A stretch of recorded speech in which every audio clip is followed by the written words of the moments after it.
From downtown Scranton, this is Northeast Current. WQPX invites you to join us as we explore public affairs, current events, and arts and culture in northeastern and central Pennsylvania. Now, let's meet today's guests on Northeast Current. Welcome into Northeast Current on ION TV. My name is Kate Moss, and we've got a big show for you today. Two of my favorite people, I'm not kidding you, Emeril Lagasse, I've always loved him. And as a matter of fact, in my kitchen, you will find Emeril ware. That is what I use. Just a coincidence. But we're going to be talking to Emeril a little bit later on. Who do we have up first? Greg Remsburg. He's on the show Gold Rush, another favorite TV show of mine. It's on the Discovery Network. Greg has been there since the beginning, and he's actually on Parker's crew right now, if that's the show that you also watch. I got to interview Greg a few weeks ago, so let's cut to that interview and talk to Greg Remsburg from Gold Rush. Welcome into the show, Greg. I'm so excited to have you. And I mean, I've read a lot about you since we decided to do this interview. And my gosh, what an interesting life you've led so far. It's been crazy, actually. Actually, my wife and I were talking about this over dinner last night to look back on our lives and how Gold Rush has come in to be a major part of our lives, and the opportunities, the people that have been placed in our lives because of it. It's baffling, actually. Well, let's learn a little bit about you. Where are you from? Where did you grow up? And what did you want to be when you grew up? Well, I'm born and raised in Oregon, Portland originally, and have most of my life been living in Sandy area. And what did I want to be when I grew up? When I grow up someday, I still don't really know. I think I dreamed of being a basketball player, years ago. But I still don't really know what I want to be. A lot of people say that, and I do too. I don't know what I want to be when I grow up either, but I'm telling you what, Gold Rush versus basketball player, I think the Gold Rush thing is a lot more interesting. So how did that actually come about? Well, 6-7 years ago, when the economy really tanked, there was, a group of us that were really struggling, and it was all. We were all related to the construction industry in one way or another. I was managing industrial construction contracts and clients, and my clients' budgets went from millions of dollars to zero. And so I survived the following year by just kind of going back to my roots and doing some residential remodel type work, and then gold started to do something we have never seen in my lifetime, and that was go on a significant rise. And it got some of our attentions, and it went from, hey, what do you think about gold mining, to we're going gold mining. Mm-hmm. And then Todd had gotten in contact with a little production company in London, and the next thing you know, we're shooting a sizzle reel for a TV show that's going to follow us. Wow. We have microphones and cameras in our grill for a week straight, and we're blown away and exhausted by the experience, and thought, shoot, if it never goes any further than this has been incredible. Wow. And a few months later, as we're planning our mining excursion and getting ready to pull out of Sandy, Oregon, this production company takes it from sizzle reel to, hey, Discovery Channel wants to support this and go with you guys. And wow. Off we go. So it was we had just enough time to basically plan what we were doing as far as mining was concerned, and then we're learning about cameras and microphones and TV. Wow. Yeah. Did you ever mine before, or was that your first? Even Todd, you were talking about Todd Halfman, and that was the original crew that you had worked for 3 seasons. Was that your first stab at it, period? I had never seen raw gold before in my life. Wow. So not only had I never mined for gold, I didn't even really know what I was mining for. Yeah, it was, everything about gold mining is so closely related to construction, whether it's dirt moving or, machines, fabrication of equipment, fixing things that break nonstop. Mm-hmm. It was basically the capture of the gold out of the dirt we were washing, which only Jack and Todd had experience with at all at that point, and very little with that. So It was really new for all of us. We were setting out to do something that was extraordinary, yet we have this group of ordinary guys that are basically putting everything on the line and going for it.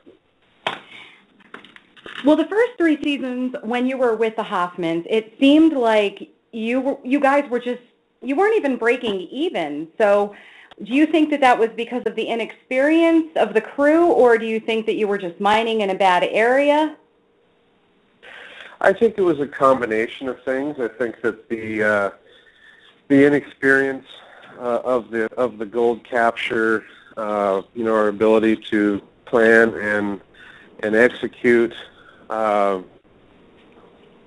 think it was a combination of things. Mm-hmm. For our essential failure.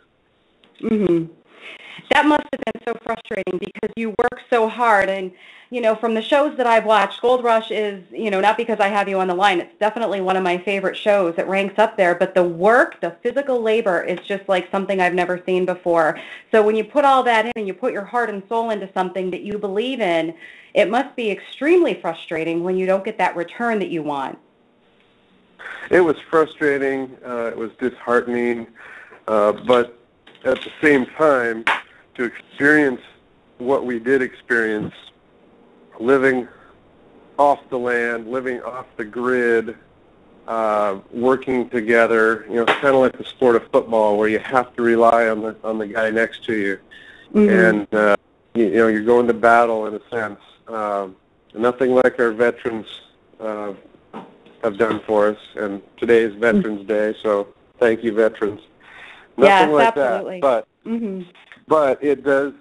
It's similar in the fact that you got to rely on others to help, and so the experience, while on paper and the financial side of things was not a huge success, the experience for me and for my family, our children, was unbelievable, and something I could have never placed us in aside from this experience just happening to us. Well, I was going to actually ask you about that. I've seen your Facebook. Your children are gorgeous. Your wife is absolutely beautiful.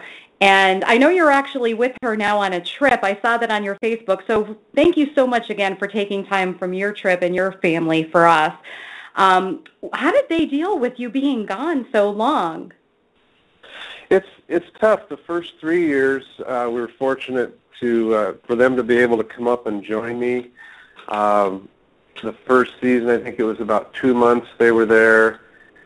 The second season was a little bit less, and then the third season they got to come and really experience the Klondike. And it's tough being away. My wife's captaining the ship, both loving and feeding the kids, and then also being the disciplinarian, and it is challenging. It's challenging on the family unit. When you left the Hoffman crew after the third season, is there anything that you want to say about that? What was the decision for you? How hard was it to make that decision to leave? And is there any hard feelings between you and the Hoffmans? Yeah, that's a good question, and it's something I'm not going to dive into very deep, but it was just time. It was time to part ways for multiple reasons, but, it was good. It was a great experience to work with them and with the crew that I was with, and gained so much from it. Just like other things in life, there comes a time when it's just time to move on. Yeah, from other things that I've read, you're an extremely inspirational person that is very faith-oriented, and I really like that about you. I know that you've had struggles in your life, and I've read about your struggles and what you have overcome, and I know you're a motivational speaker about your issues in the past with alcoholism. So what would you like to say about that? And I know that you're somebody that believes everything happens for a reason. So after season 3, it happened for a reason, and it was meant to be that you moved on. So what would you like to say about that? Well, I appreciate the opportunity. My life has been very colorful, and I've made lots of bad decisions. And I abused alcohol. I used it as an escape. I admire people that are able to drink responsibly today. I just need to stay away from it, largely because, if nothing else, it's a reminder to those close to me of bad times. Mm-hmm. So, my life is truly a story of grace and mercy, and I believe in God, that He sent His Son, and Jesus is my Savior. And only because of that grace and mercy am I here today to talk with you, to spend this time with my wife. I believe I've been spared in many, many ways, physically, emotionally, spiritually, relationally. Mm-hmm. And I believe that also is for a reason. I've had many people placed in my lives. I picture like stepping stones as we walk. We lift our feet up, and there's been a solid stone under each step. Whether it's been people placed in my life to share their experiences, to help educate and inspire me to ultimately make change. I've been uncomfortable listening at times to people that I look back on and were placed in my life. And so today, I want to talk with people and share with them my experiences, and I get a kick out of watching somebody squirm as we're talking, because I know there's movement inside of them, and that's I'm not celebrating the fact that they're uncomfortable, but until we're uncomfortable, we're not willing or inspired to change. And sometimes there's things in our lives that we need to change for improvement. Absolutely. So let's talk about you today and about what you're doing now. I know that you're working with the Schnabel crew up in the Klondike. So the season is on now. I think it is season 5. What are you filming now? Would this be considered, or are you not filming? About 1 month ago, our season ended in the Klondike, and as you said, this is a close to my second season with Parker Schnabel and crew. So technically, right now I'm in the off season. The Klondike's frozen, and it would be real tough to be very productive, other than possibly clearing some land. But the mining season's essentially April through some point in October, depending on when the freeze hits. So right now we're just kind of in limbo. Personally, my time, I get to the end of every day and I'm exhausted. I know I've been busy, but I can't always pinpoint exactly what I've been doing. I don't have that tangible, product. I can say, yes, this is what I did. But that's right. My community, making up for lost time with my kids, following them through their activities and their lives, and just trying to be the biggest cheerleader I can for them. Well, I know that you can't tell us how you did this season because it's still on the Discovery Channel right now, but last season, Parker Schnabel and you and the crew, you guys did oh my goodness, amazing. We killed it last year. Yeah, you did. We set a goal, it was a high goal of 1,000 ounces, and we attained that. And, that was the first season on Gold Rush that a goal had been met. There had been lots of goals thrown out there and lots of dreams thrown out there, but last year we had a high goal. We put our heads down and just went for it. We worked our tails off, and it was a neat accomplishment. It was a unifying accomplishment. You can't do that kind of a gig without working together. And it's by no one man's effort that it happened. It was certainly a team effort, and so yeah, that's kind of a special. It's something that you can't. Nobody can take away from the team what happened. Nobody knows exactly what we went through. Mm-hmm. Some of it gets aired, and some of it gets told, but it's hard to put into words an experience like that. Oh, I'm sure. I'm sure there's so much more that goes behind it, and especially with living up there, it's a totally different world. I'm sure from Oregon. How is Parker to work for, by the way? Because he's so young, and you watch him on TV, and it seems like he knows exactly what he's doing, so smart, and it seems like he could also have another side to him because he's so intense. We were all young once. Nobody learns leadership without struggling through learning what that means. And I think he's coming around. I think he's taking little nuggets of information from the old guys, and I hope the best for him in that realm, and I think he's got a bright future ahead of him. But that's something tough to learn. I'm sure it is. Absolutely, and he learned it from his grandfather, who also seems like he's such a nice gentleman just from watching the show. So are you going to be returning, or is that something that you can't reveal to us yet? I don't know. I don't know what the future holds for me or anybody else for that matter. When I know that when we all get home and we all go our separate ways and kind of get back into life, I think that mining the following April is the last thing on our minds. Mm-hmm. So right now, honestly, I don't know what the future holds. Well, regardless of what it holds, you've made an amazing past so far in your life, and you've turned things around. You're an inspiration to so many people, and I just want to thank you again, Greg, for taking time out of your day and out of your trip with your wife and family for spending time with us here on the ION Network. Thank you, Kate. It's been a pleasure talking with you. Okay, Greg, thank you again.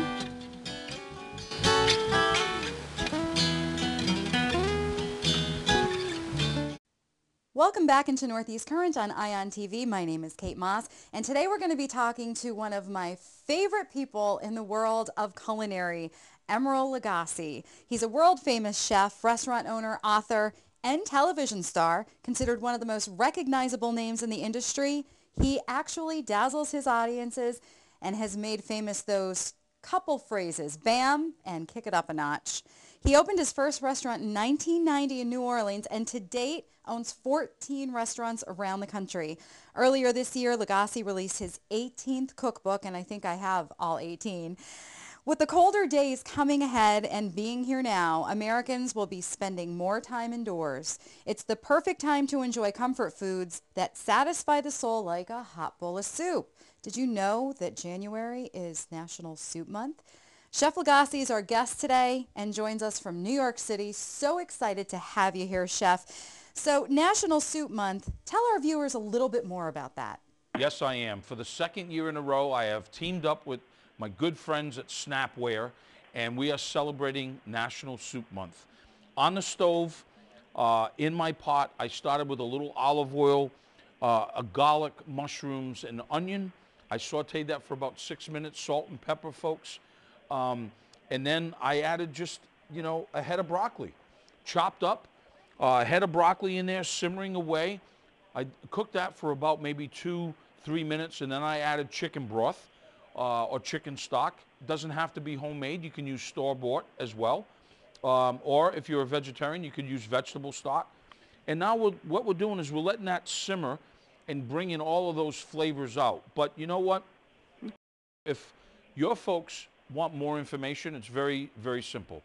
Go on the Snapware Facebook page. You can learn all the information about Snapware. You can get these recipes, information about me, and we also have a great sweepstakes that's happened to get folks out of the cold, 4 people, a trip to Orlando, and eating at my restaurant in Orlando.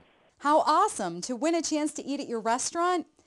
Do you have any more tips for viewers on making soup travel safe and refrigerator friendly? Well, that's why I teamed up with Snapware. I mean, they're a food storage container that is absolutely awesome.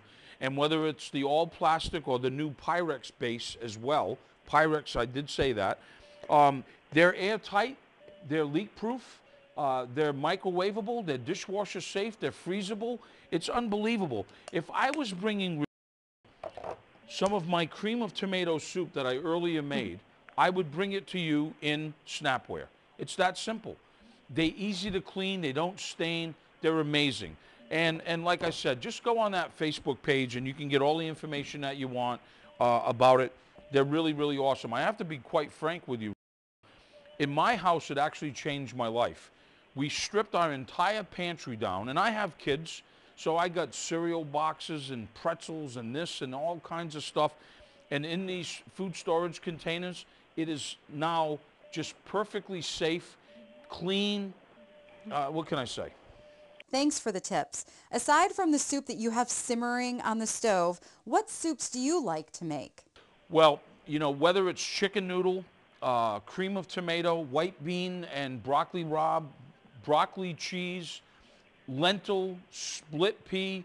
I mean, the list goes on and on and on. Gumbo, chowder, bisques, lobster bisque, shrimp bisque, corn and crab bisque. I mean, it's really a great time, especially right now throughout the country. I think everybody is really cold right now. And what a perfect day, what a perfect time of the year to have a good bowl of soup. And it doesn't have to be complicated. It's really about what you put in it. It's about the stock. It's about the seasoning and layering those seasoning. And then it's really simple from there. Thanks for sharing, and tell our viewers, what are you working on now? Excitingly, my flagship restaurant, Emeril's in New Orleans, is going to be celebrating in a few weeks our 25th anniversary. So we're really quite excited about that. Of course, you know, not far in your backyard, we have some great restaurants in Bethlehem, Pennsylvania, which we're really excited about, and continually just trying to do better food and a better job all the time. That's the philosophy of 215 for me, is just to get a little bit better than we were yesterday. Well, I have a reason to go to Bethlehem and check out your new restaurants. That's totally cool. Have a big bowl of soup and stay warm. Well, that wraps it up for this time. I'd like to thank two special guests today and two of my favorite people, because Emeril and Gold Rush, two of my favorite things. Chef Emeril Lagasse and Greg Remsburg, two wonderful people. Thank you so much for taking time out of your busy schedule to be with us here on Northeast Current. My name is Kate Moss, and thank you at home for joining us here on ION TV. We'll see you again next week. Okay. Does my hair look okay? If it's your, come in, this is your set and stuff. My memory's horrible. It's horrible. Did I do the questions for Greg already? How awesome to actually... Northeast Current on ION TV.